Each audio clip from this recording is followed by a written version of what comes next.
Hey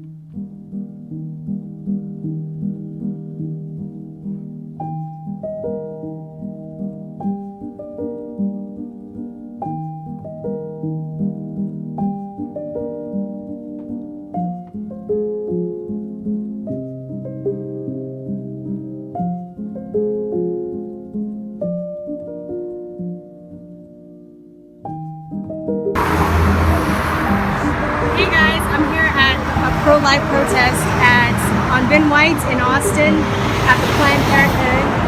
And what is your name? Hi, I'm Kay. Kay? Uh-huh. That's my mom's name. K-A-Y? Yeah. K-A-Y? Okay, cool. Why are you here today? I'm here because I heard Owen announce that they were going to do this, and it happened to be a great day for me, so I drove over and decided to see what it's all about. I've not been to something like this before. So, do you consider yourself pro-life? I do. Yes, I have 4 boys. Oh wow. Have you ever, like, you might be asking, have you ever had an abortion, or have you always been pro-life? I have not always been pro-life. Actually, I was raised with a belief that human life had no value. Oh wow. And it wasn't until in my early 20s that I realized that that was a big fat lie. What made you realize that? Can I go over here? Let me see if I can get you a look. It was just, I was mature, and I heard another point of view. Because I was raised with one point of view, and all of a sudden I heard a different point of view, and I said, hey, that makes sense. Did you see any pictures or anything like that? You know, I didn't, but I have since, yeah. Of like the fetuses in the little jars at the Body Works. Yes, I have. I saw, they had a gruesome thing on the InfoWars last night of a little aborted fetus, fully developed. You know, which is really interesting. I guess I never really thought about it, you know? I think there are a lot of people that they just kind of go about with the pro-choice philosophy in their head without really thinking about it, you know? I mean, thank God I've never had an abortion. I've had many friends that have, and I don't judge them at all for doing so. I think a lot of women aren't educated. A lot of people in general aren't educated. There's another way. Well, you know, but the education system today teaches you a whole different mindset. Oh yeah. That you walk away from, even high school, into college, believing that life has no value, that you're only out for yourself, that you're, you know, that what's that? Oh yeah. You're the only one that is important. Yeah. Yeah. And you know, in your needs, that's all that matters.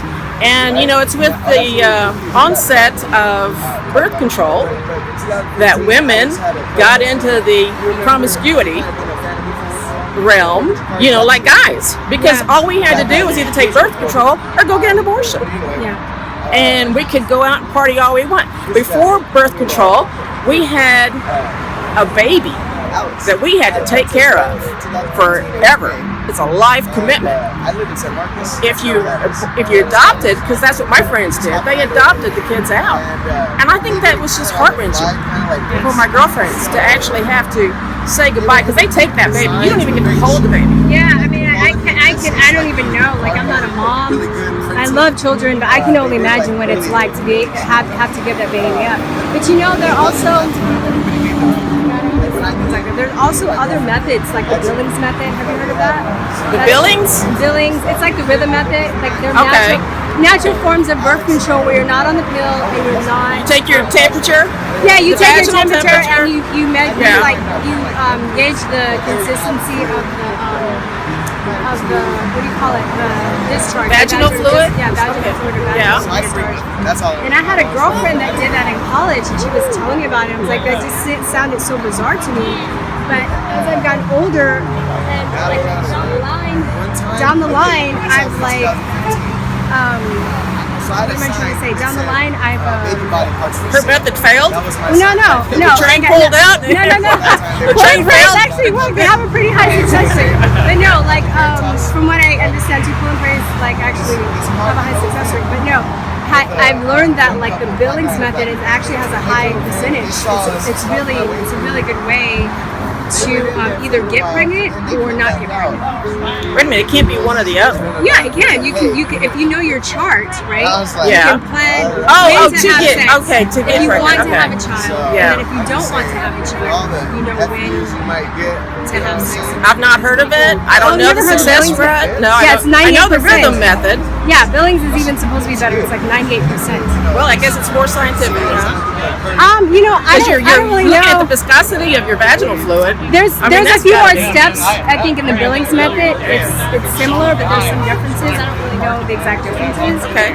But there are like as far as I know, compared to the rhythm method, the Billings method is actually better. It's actually better successful, and it's natural.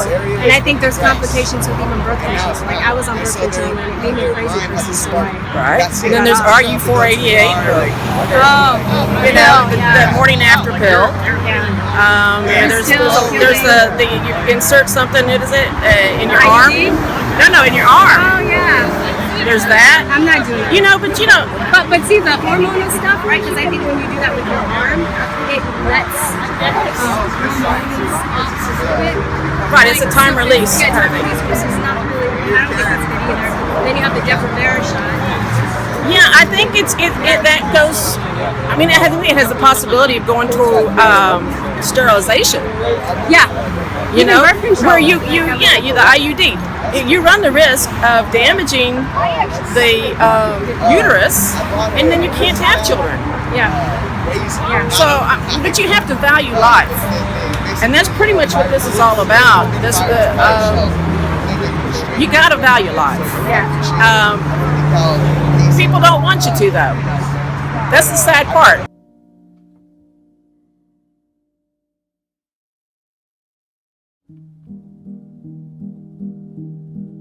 So, as a man, why are you here today?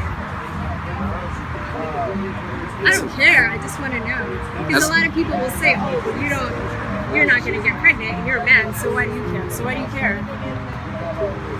I have England. I care about kids. I don't want them murdered, so I care.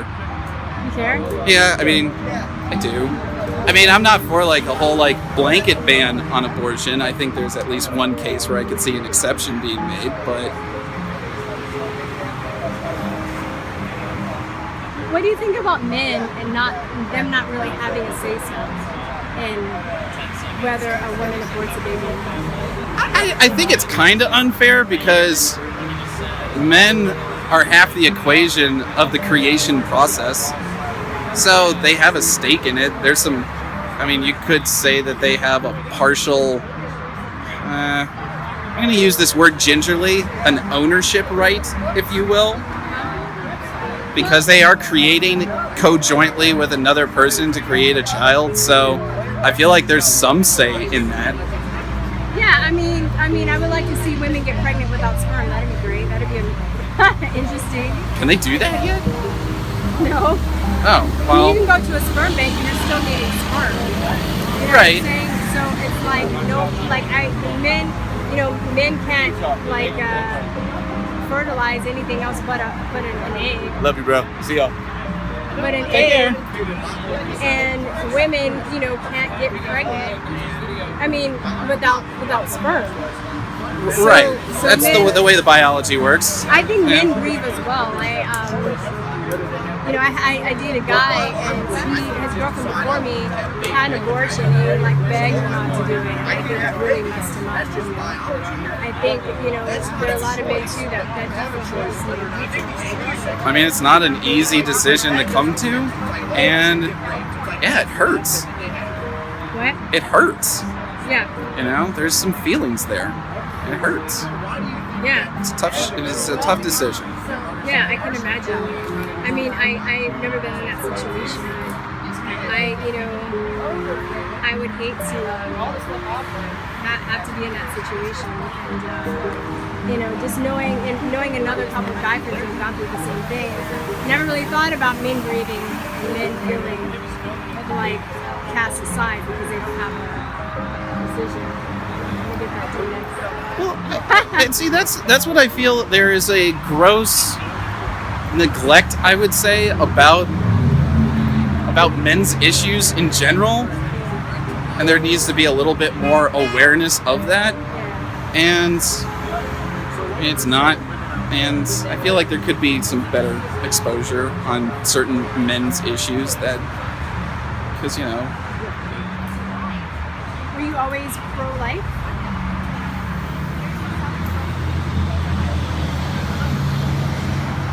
Yeah? Yeah, I'd say so. Yeah? I'd say so.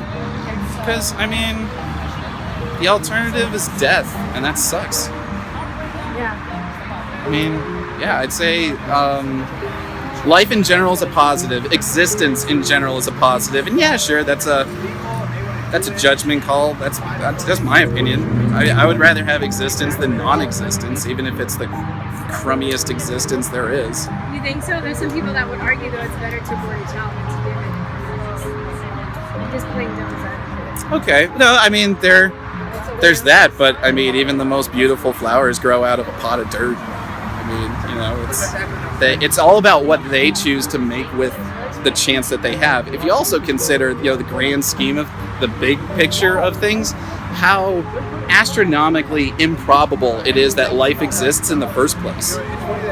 It's a gift. It's a miracle, and it's one that should be. It ought to be protected. Yeah.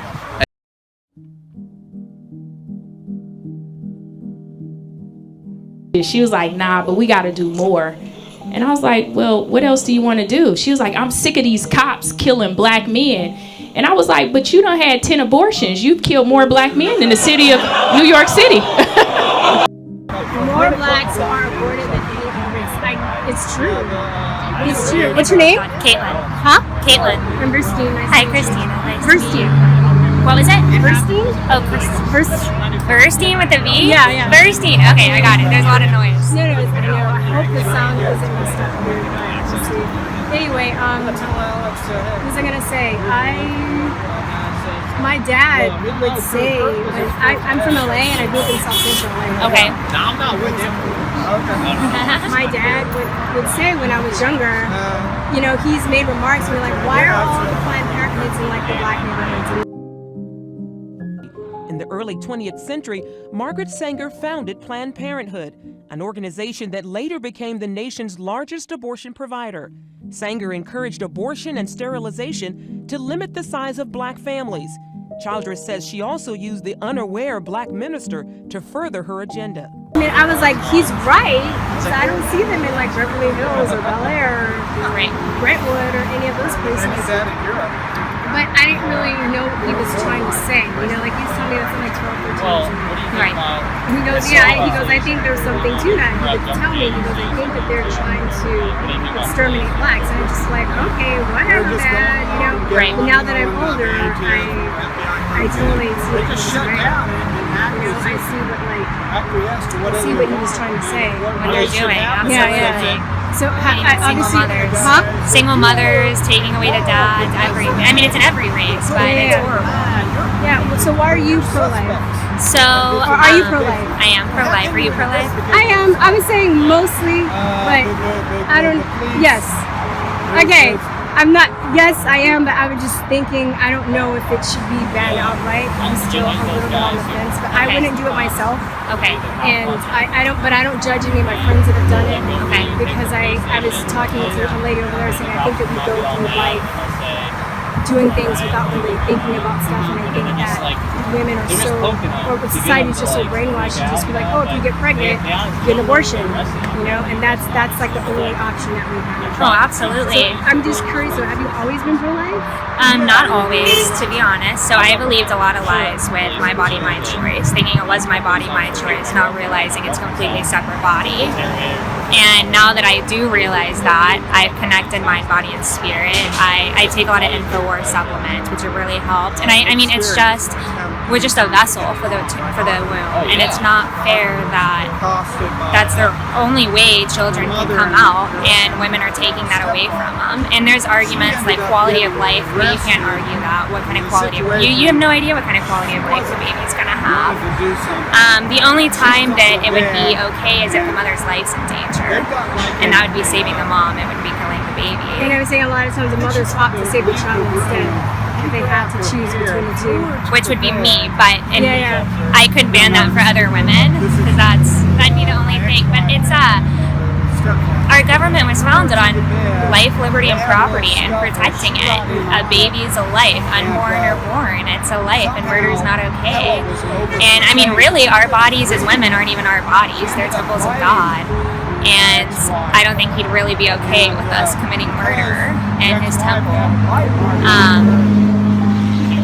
And it's just, I mean, they have, after like 2 weeks, they might even have a different blood type than ours, and they have a different heartbeat, and they start developing their brain, and it's just, I don't know how people can look at that and still think that it's not a life.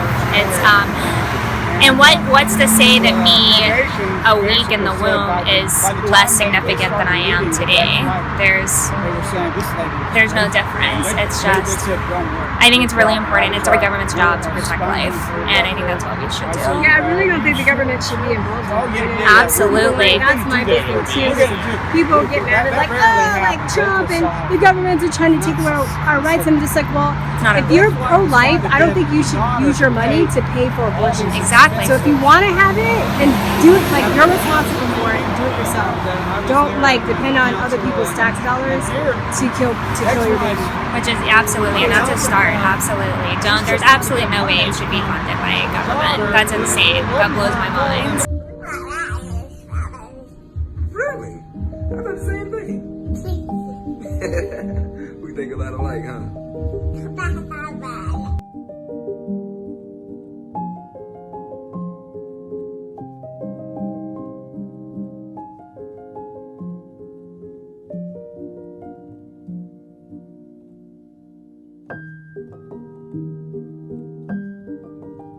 Are you Pro-life. pro-life?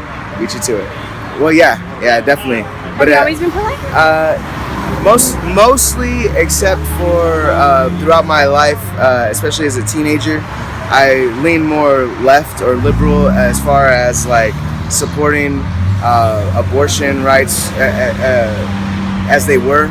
I'm older now. I mean, I was born in '85, so I guess I even believe that, you know, if it ever got so much, I heard you talking with that girl that they banned abortion, that all the abortions would suddenly be done in back alleys, and it's not really that way. You know, it's sort of that same myth that if we got rid of Obamacare, that people would just be dying in the streets. I mean, that just doesn't happen in America because we have maybe an overabundance of resources, or however you want to look at it. But people are not just going to be having abortions, you know, done at home or in a back alley.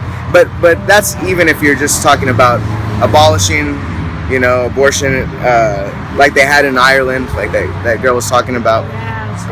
Which is such an interesting thing. That's a different type of culture completely. Yeah, I mean, it's so like anti-abortion. It's interesting. Yeah, it's really interesting. Yeah. I mean, because, well, I wouldn't even say we were so anti-abortion, but we definitely weren't pro-abortion, you know, decades ago. Yeah. But now, at an exponential rate, you see minorities being affected, mostly in bigger cities like New York. I was talking with Owen, and he was quoting that statistic where the number of New York abortions for black babies is like above 50% or something like that. So that's crazy. But you know, I am a Christian and I am a conservative, so I guess I'm just really out here supporting InfoWars, trying to get people to wake up a little bit and see that there are ideas that can actually be revolutionary. It's not going backwards, but going forwards as a species. You know, taking that next leap, like Alex talks about. You know, going to the stars. You can't really go to the stars if we're, you know, maybe killing the next genius. You know, because we want to make abortions on demand part of our culture, and which is kind of what it's become, you know, nowadays. So why are you as a guy, I'm being devil's advocate, Yeah. as a guy, why are you pro-life? As a guy, I'm pro-life because life have wouldn't to happen care. without guys. High five. You're right. You know what I mean? You're right. I've been playing devil's advocate, but you know there are people that are just like, well, you're a man and you don't have to get pregnant and you can spread your seed and Yeah. blah, blah, blah, Well, blah. no. You don't have the That's right what I to meant too when I was younger. That the whole my body, my choice, and a man can't tell me what to do with my body argument definitely impacted me a lot. However, you know, does that mean that a man can't be a lawmaker? Because that's what it has to mean. Because these are the men that are deciding what can happen to all our bodies. So, if we just break it down logically, men and women can understand what it's like to be the opposite sex in that respect, where they can understand the choices that might be more difficult for, say, a man to make or for a woman to make. I think a guy's from Planned Parenthood. How you doing, sir? I don't think he's doing too good. That's the guy who works for Planned Parenthood. He's like, I'm doing good, thanks. Wonder what he's doing. I hope he doesn't get my car towed. He probably can't. It's far away. I'm not parked over here. Anyway, sorry, he distracted me. But you see what I'm saying? Or actually, I forgot what I was saying. You're talking about, we got distracted by the angry Planned Parenthood guy. Yeah, that was But funny. lawmakers, women, and men being able to. Yeah, being able to understand, being able to, be involved with policy. It's important to have these discussions and not just say, you can't understand because of X, Y, Z. My experience. I even feel like that's happening. A lot of minorities say that to white people. You can't understand what it's like because I have darker skin than you. But if you have empathy and if you use it, correctly, then you can definitely be able to, be friends with all people in your community. Be able to understand how policy works and what's good and bad for everyone, not just, men or women. I think it's more even a thing that tries to divide and conquer us, because men and women definitely have got to come together to work together to go into the future, which is not something that we are really focused on right now. There's a big divide between men and women in our culture right now. I love men though. Men are the bomb. I love women. I love women. I love women too. But Right. I'm saying, I get what love you're women, saying. it's like, Yes. I don't understand how they're women that just have this intense hatred of men. I don't get that. I think men are wonderful creatures, and I think women are wonderful creatures. But we're very different. And I appreciate both energies. Yes. And I think there is like that male energy is very different from the female energy. But like I said, I appreciate both the differences. Definitely. And when we come together and we have that energy together, that's just going to be something way more beautiful, way more powerful. It's yin and yang. It's the balance. It's Yeah. the balance. Yeah.